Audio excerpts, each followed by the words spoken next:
Então vamos dar continuidade à nossa aula e agora nós vamos entender um pouquinho sobre a sociedade da civilização egípcia, como que eles se organizavam, enfim, nós vamos entender um pouquinho sobre isso. Os faraós, deixa eu só ver onde que é a página, 398, aí na página 398. Os faraós, eles controlavam a vida no Egito e para ajudar na sua administração, eles tinham seus auxiliares, né? Eles não conseguiam, o faraó ele não conseguia fazer tudo, administrar tudo sozinho. Então ele tinha seus auxiliares, aquelas pessoas que ajudavam eles, como conselheiros, os chefes militares, os escribas, são pessoas muito importantes nesse momento, porque eles sabiam ler e escrever, eles ganhavam super bem. Esses cargos, eles eram hereditários. O que significa hereditário, professora? Significa que é passado de pai para filho. E eram bem remunerados. Isso fazia com que, sabe o que acontecia? A riqueza ficava muito concentrada entre as pessoas de algumas poucas famílias. Então, as pessoas que entravam nesses cargos aí, a família ficava pro resto praticamente da vida, né? Passava de pai para filho, nunca trocava de família. Sempre aquela mesma família que iria se beneficiar desses cargos. Como o faraó, ele conseguia controlar todo o Egito que não era pequeno? Como que ele conseguia fazer esse controle todo desse território enorme que ele tinha que dominar, que ele tinha que controlar? Nós já vimos que o Egito, ele era dividido em nomos. Lembra que eu falei para vocês nas aulas anteriores, nas aulas online, que é o mesmo que o estado, sabe? É uma região ali. Uma região é nomos, é o mesmo que um estado. E cada nomo tinha um monarca. Esse monarca era o mesmo que um prefeito, o mesmo que um governador, que administrava aquela região ali, tá?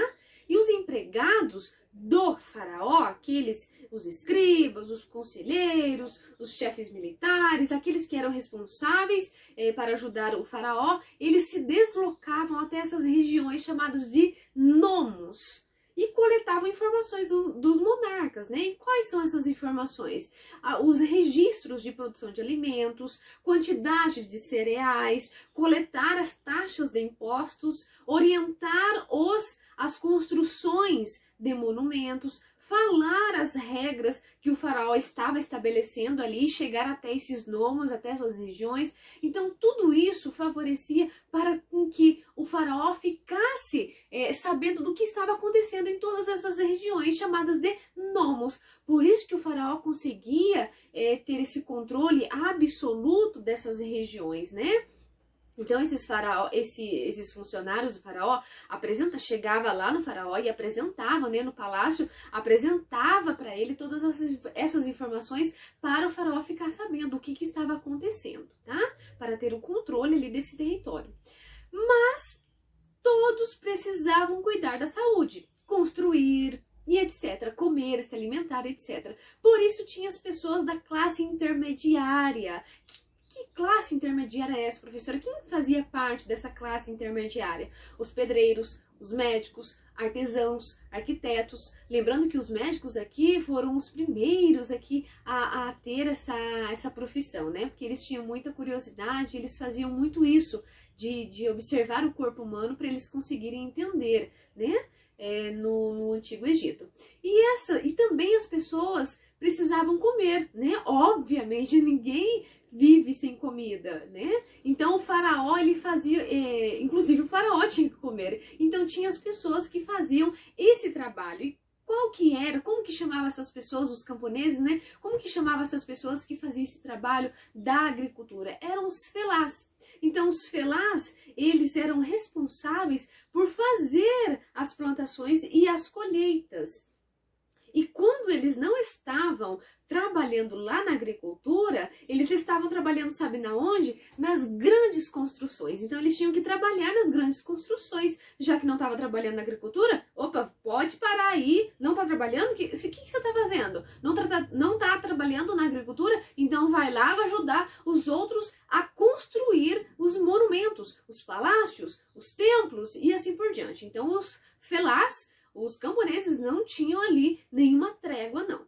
E a religião, professora? Como que ficava a religião desse povo?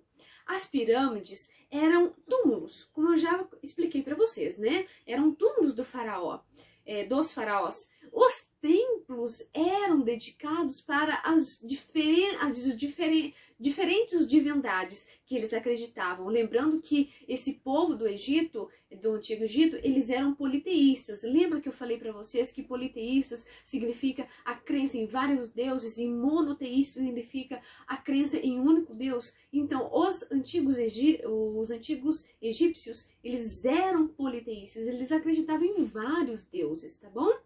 Nesses templos acontecia a administração das colheitas e da coleta de impostos, funcionava também como centro comercial. Vamos entender o processo da religião e morte dos egípcios? Lá na página 399, tem aqui religião. Então você pode ler aqui que vai estar especificando quais são as crenças que eles tinham. Nós já discutimos em algumas aulas anteriores sobre a crença da vida após a morte. Então os egípcios, eles acreditavam na crença na vida após a morte. Então eles tinham todo um ritual de mumificação, um ritual para eles prepararem o corpo, para eles conseguirem fazer o enterro dessa pessoa, né? Muitos... e era caro fazer isso, sabe por quê? Tinha todo um preparo, tinha essências, tinha óleos para eles comprarem, para eles prepararem o corpo, para fazer toda a mumificação, né? Todo um ritual realmente de enterro. Então, e não era do dia para a noite que eles faziam, ficava dias fazendo essa preparação desse corpo. Então, muitos não tinham esse dinheiro para comprar essas especiarias, né, esses óleos, né, panos, enfim, para conseguir fazer esse ritual de mumificação. Então, geralmente, era só as pessoas ricas que tinham dinheiro para pagar esse ritual. Então, os faraós, claramente que eram os primeiros que tinham esse ritual para eles. E aqueles que não tinham, os escravos, né, as pessoas que não tinham dinheiro, nem conseguiam fazer todo esse ritual. Conseguiam aquilo que eles tinham dinheiro, né? Fazer aquilo, o possível, que estava nas alturas deles, né? Aqueles que eram escravos. Agora, os faraós, aqueles que fazia parte, né, da administração, que tinha cargos importantes, eles sim tinham dinheiro para conseguir pagar para fazer esse ritual de mumificação. Lembrando que eu já expliquei para vocês que muitos ouros, né, muitas joias eram colocados nas tumbas desses faraós, porque eles acreditavam que na vida após a morte eles iriam pegar esse ouro para viver ali, para conseguir viver na vida após a morte. Vamos lá para a página 400 na atividade? Olha lá, a número 5, o que você vai ter que fazer? Explique quem eram os felás e quais eram suas contribuições na sociedade egípcia antiga. Então, quem que eram os felás? Vamos lá responder na número 5. Os felás, eles eram responsáveis por fazer as plantações e as colheitas. E quando eles não estavam trabalhando na agricultura, estavam trabalhando nas grandes construções. Ponto final. Isso que você vai colocar na sua número 5. Número 6, vamos ver o que é para fazer. Você estudou que os egípcios tinham o costume de mumificar seus mortos. Qual era o significado religioso dessa prática? Ela era possível a todos? Por quê? Então você vai responder aí. Os egípcios acreditavam na vida após a morte. Inventaram a mumificação para preservar o corpo até que o espírito retornasse. Só o faraó e aqueles que tinham dinheiro e que podiam pagar poderiam ser mumificados. Ponto final. É isso que você vai colocar aí na sua número 6. Então, a nossa aula acabou. Espero você na próxima aula, nesse mesmo horário e nesse mesmo canal. Se ainda ficou alguma dúvida, é só me perguntar lá no particular que eu respondo para vocês. Até mais, pessoal. Bons estudos. Grande abraço. Tchau, tchau.